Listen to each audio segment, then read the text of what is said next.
Notre club des auditeurs internationaux maintenant, comment s'adapter à une toute autre vie? C'est souvent l'histoire que nous racontent nos membres du club. Alors aujourd'hui, nous allons à Dubaï, un émirat des Émirats arabes unis.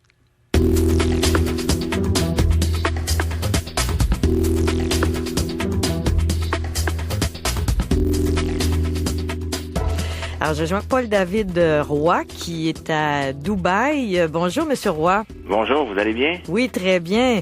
Vous habitez donc à Dubaï avec votre famille depuis à peu près 5 ans. Vous êtes tous les deux, vous et votre conjointe, dans le domaine médical. Ici, évidemment, on a beaucoup parlé d'accommodement raisonnable envers les communautés musulmanes. Là-bas, quand on arrive comme occidental, il faut s'attendre à quoi et on peut fonctionner comment? Oui, c'est une excellente question. De passer du Canada dans un pays musulman, c'est déjà pas une tâche facile. Ma femme et moi, nous étions pas mariés. Donc, on a dû se marier à la dernière minute avant de transférer à Dubaï. C'est quand même un phénomène à mentionner. Puis, une fois arrivé sur place, pour vous donner un exemple, j'étais sur le sponsorship, comme on dit, de ma conjointe.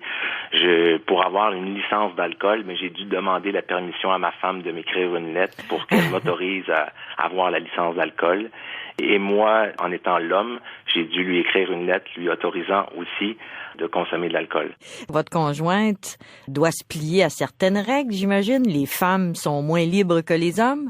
Ouais, effectivement, je veux dire, il y a de plus en plus de restrictions, de codes d'habillage dans les endroits publics. Genre, exemple, le plus grand centre d'achat au monde, qui est le Dubai Mall, et toutes les autres aussi centres d'achat de la ville de Dubaï, c'est bel et bien mentionné à l'entrée.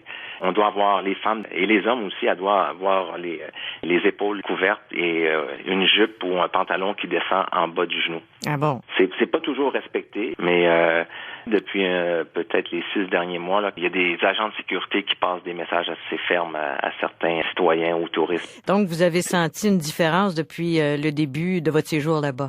Oui, mais ça n'empêche pas, comme on se dit souvent entre nous, là, expatriés vivant à Dubaï, il n'y a pas la ligne droite, la ligne gauche. Il y a seulement une ligne à suivre à Dubaï. Puis si tu la suis, t'es heureux puis tu t'y plais. Mais il y a pas beaucoup de place pour les marginaux. Ouais. Ils sont stricts, mais ça fait une atmosphère qui est quand même très, très, très paisible. Le niveau de sécurité est incroyable.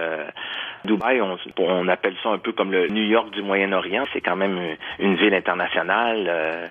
Mais je vous donne un exemple. Ma conjointe, quand elle doit aller travailler en Arabie Saoudite, elle part avec son abaya et près de l'atterrissage à Riyad ou à Jeddah, elle doit mettre son voile puis couvrir ses cheveux pour pas avoir de problème dans un sens, probablement.